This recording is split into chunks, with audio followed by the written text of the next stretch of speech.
On Monday, I posted a video talking about 5 Pokemon TCG cards that I believe are cannot misses in terms of Pokemon investing. Today, we're seeing the other side of that coin. Here's 5 cards you need to completely stay away from that are very overpriced.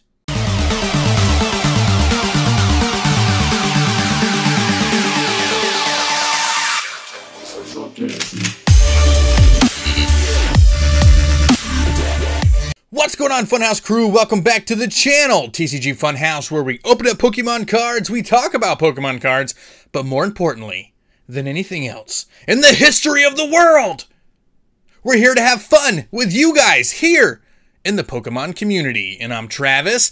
Now, in the past few months, guys, I've been doing some videos telling you guys about cards that I think are huge steals, undervalued, and are worth adding to your collection for long-term growth, to where not only are you enjoying your Pokemon collection, but it's just growing with you, and you'll be able to sell it and retire on a beautiful beach just full of awesome Horsies and Seadras and other cute Pokemon that you would find on a beach. Slow bros? I don't know.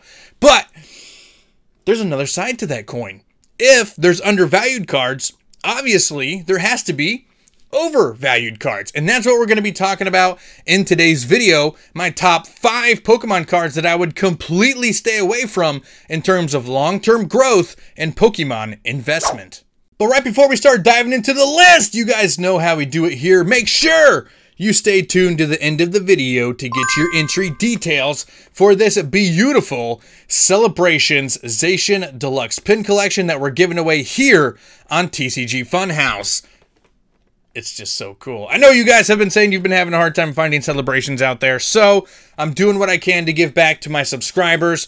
So while you're here, drop a sub. We post Pokemon content 3 times per week here on TCG Funhouse YouTube channel every Monday, Wednesday, and Friday at 2 p.m. And if we're feeling feisty, we'll post a couple of unboxings in between as well. Plus, we got shorts going up. Plus, we do things over on Instagram, Twitter, and TikTok. Make sure you go check me out on all of my socials. So just like our videos, when you're trying to find cards to buy, we're going to be using our FAQs. It's an acronym that I came up with here on TCG Funhouse.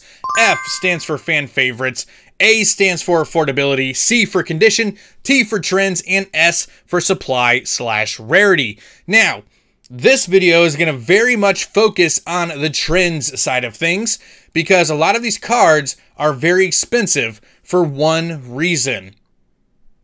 And that is that they are still very competitively viable in the Pokemon TCG, which increases their prices right now, but doesn't mean that they're going to be expensive down the road. Now, even though I do these videos here on YouTube, I do say, make sure you guys are into Pokemon for what you want to be into Pokemon for. If you want to play the game, if you're a huge Cinderace fan, make sure you only buy the Cinderace cards. I don't care how you enjoy the Pokemon TCG. I just want to make sure you have fun. What I'm saying doesn't mean that you're doing it wrong. Does not mean that my way is the only way. Fun is the most important thing. But some of us also want to make sure that we're making good decisions when we're buying and adding cards to our Pokemon collection. So, without further ado, let's dive right in. And the first card on my list is going to be the Gold Secret Rare Quick Ball Trainer from the Sword and Shield base set. This card has always been expensive from the get-go. As soon as this card was announced, as soon as this card was released, everybody was throwing a few copies of this card into their deck. Now, a lot of people like to use the regular standard Quick Ball Trainer card, which does the exact same thing as this Gold Secret Rare. But if there's one thing with today's generation that is more important to them than anything else, it's about chasing that clout and being that G inside of the Pokemon tournament. I don't know what I was saying there. I went off the rails, but people really wanted to add this gold quick ball card to their decks because they just want to have the coolest, nicest looking deck that they possibly can. And this card is in almost every single competitive deck right now. It is absolutely insane how many people use this card in their deck, and they want that gold secret rare. Trainer cards do not carry very good value in long-term growth. People love their Pokemon. People love the nostalgic feel of playing with Pokemon cards games, whatever. Which Pokemon did they use? Who was their first Pokemon? Who was the first Pokemon that they really couldn't defeat in battle? Like, they remember these things. They don't remember throwing quick balls, right? They don't remember playing the quick ball TCG card in an entire era. So this card is definitely going to come down in price as soon as it rotates out of meta. It's going to come way, way down. And I really don't think it's going to be any more expensive than it is right now, even 10, 15 years down the road. Right before we move on down the list, I think I forgot to give you guys the actual price of that Quick Ball card. It goes for about $30 to $35 right now in near mint condition.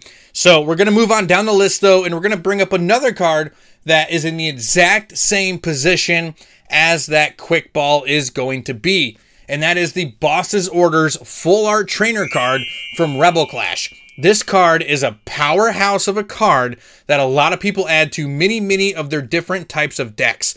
So again, yes, it's a beautiful artwork, but is it a better artwork than the other full art trainers that we have, like the Raihans and the Nessas and all that particular stuff? Not really. This card goes for about $38 to $40 consistently in near mint condition right now, simply because so many people play it in the TCG. So everything that I just said about the Quick Ball, I'm going to say again about the Boss's Orders Full Art card. And the Full Art card is actually more expensive than the Rainbow, believe it or not, just because the artwork is so good. And again, people want that amazing looking deck when they're playing at their competitive tournaments. So this Boss's Orders Full Art card really fits the bill for that.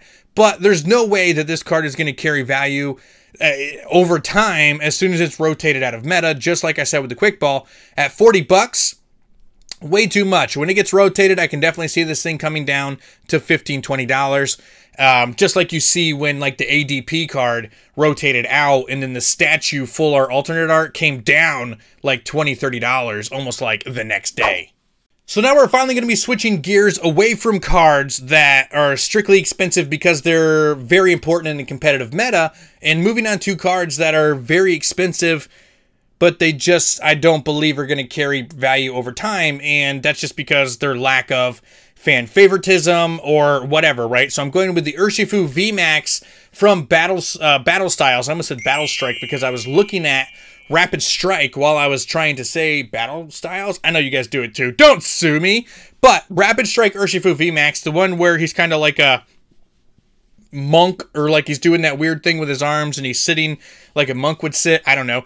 But this card was consistently $80 to $100, $120 when it first came out. The second most sought after card after the Sleepy T-Tar in all of Battle Styles. But I don't see anybody having a connection with this card. I don't see anybody having that nostalgic feel that, wow, Urshifu was so cool. Like, even 10 years from now, when people think about the Sword and Shield era, are they really going to talk about Urshifu? Or are they going to talk about Zacian, Zamazenta, Scorbunny, right? The really cool Pokemon that they gave us and that the main storyline focused in on. They're not going to think about Urshifu, right? So, like, Urshifu was cool. He's a mythical Pokemon, but he's Urshifu, right? You know, you got to buy the DLC, and people were upset about that, and people didn't really care, and there's two different versions, and whatever, right? So, this particular card, it's a beautiful artwork, don't get me wrong, but it's already fallen to $60 to $62 near mint condition right now over on TCG Player after being $80 to $100 for a very, very long time. So, when you see those kind of declines that rapidly, this card is probably going to continue to fall. It's going to get to $50, then it's going to get to $40. And even 20 years from now, nobody's going to care about this card. It's not going to be like, wow, I need to go back and buy the Urshifu card because it was so amazing. It's just not going to happen. So this card is still, even at $60, $62 right now, I think is extraordinarily overpriced for this card in terms of long-term portfolio growth. Continuing on down the list, we're going with another mythical Pokemon from the Sword and Shield era that I just don't think is going to transcend into people's brains 15 to 20 years from now, and I'm going with the Calyrex VMAX card. The alternate arts are still too expensive. In particular, I'm going with the Shadow Rider card because it actually touches both, right? A lot of people play a Shadow Rider Calyrex set or a deck in the competitive TCG. It's a very good deck, a very competitive deck. So it also fits into that bill of once it rotates out, it's going to be worth less. And then it also falls under that Urshifu thing that we talked about where it's like, Nobody really is connected to Calyrex. Nobody thinks about Sword and Shield era and just loves Calyrex. Like, nobody's like, oh my god, Calyrex is the next Mew. Calyrex is the next Rayquaza. No, it's just Calyrex. Like, I would even say it was less impactful than Urshifu on the entire generation of Sword and Shield. But that's just my opinion. Let me know what you guys think in the comment section. The Shadow Rider Calyrex VMAX alternate art coming for about $60 to $63, $65 right now. Way too expensive. As soon as it rotates out of meta, it's going to come down instantly. And as time goes on, I actually wouldn't be surprised if this card is worth less and some of the more fan favorite popular type Pokemon alternate arts become more expensive. And finishing off this list is the #1 absolute disgustingly overpriced card right now, strictly in terms of long-term Pokemon investing growth. Again, if you want to buy this card because you're a competitive player, I completely understand. I'm going with, you guys have seen all the hype and all the ridiculousness around this card, the Drizzile. And I'm actually going with the Shining Fates Shiny Vault Collection Drizzile because it is a $20 card right now. It is the 3rd most expensive card in the entire set. Shiny Drizzile. The 3rd most expensive card in the entirety of the Shining Fates set, which is absolutely stunning. Blows my mind, but it is such a powerhouse of a deck right now. So many people have Inteleon as like their #1 supporter Pokemon in their deck. No matter what deck they're playing Inteleon alongside it, which means that this Drizzile card is also required to evolve it to that Inteleon, which makes it so expensive and so sought after. Now, a lot of people will just go for the regular Drizzile, right? But again, we got those clout chasing fancy players who want that shiny variant. So this card still tops the list here at about $20, $21. This card is not going to be worth jack all by the time it rotates out of meta. It's going to go down to $3, $4 along with the rest of the shiny cards from Shining Fates. So do not buy this card strictly for investment purchase purposes. Like, just don't do it. If you're looking to just grow in value, don't buy this card. It's not it right now. If you're a meta competitive player, congratulations, go pick it up. It's a great card. So that's it, guys. That is 5 cards that I think are complete do nots and stay away from in the Pokemon TCG investment game. Again, it doesn't mean these cards aren't worth buying. It depends on what you're in Pokemon for, but these videos are strictly talking about Pokemon investment and Pokemon value and just growth and being able to retire on that beach and on a permanent vacation. But drop a sub, guys. We post Pokemon content all the time here on YouTube. Plus, go check us out on Instagram and Twitter and all that fun stuff, guys. Thank you so much for hanging out with me today. Let me know in the comment section which card completely surprised you at its value. Which card do you think is still going to carry value over time, even after everything is said and done? But I know you guys really want your entry details. You've waited long enough. Here they are. Thank you guys so much, everybody, for sticking tuned to the end of today's video. I love giving back to my Pokemon TCG subscribers here on TCG Funhouse. We've been doing monthly giveaways for a very, very long time here on the channel, and we're going to continue to do that. We're giving away an amazing Pokemon TCG Celebrations 25th Anniversary Zacian Pin Collection.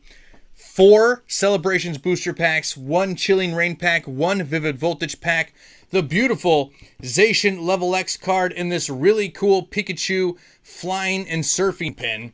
It's a dope pin that you can change to either surfing or flying, whatever mood that you're in. I know a lot of you guys are still having a hard time finding Pokemon Celebrations out at the stores, so I thought it'd be the perfect time to give it out to you guys and give back for all the love and support that you guys do. You only have to do a couple of things to get an entry for today's video, and that's you must be a subscriber here on TCG Funhouse, you must leave a thumbs up on this video, and you must leave a comment below. You can comment anything that you want. Usually in my videos, I ask a question or I ask you guys to make a statement about what the video topic was. That is what I would like to hear because I love chatting back and forth with you guys. I respect your guys' opinion and I just love getting your side and your ideology on the Pokemon TCG. Now, also keep in mind, you can get an entry for every single video for the month of November. 1 entry per video. but we do at least 3 videos a week here on the channel, sometimes 4 if we feel feisty and do an unboxing. At 4 videos a week, 4 weeks in the month, you're looking at 16 entries and 16 shots at being the winner of this Zacian pin collection if you guys hit that notification bell and don't miss out on any of our videos. That being said, thank you guys so much. I'll see you around.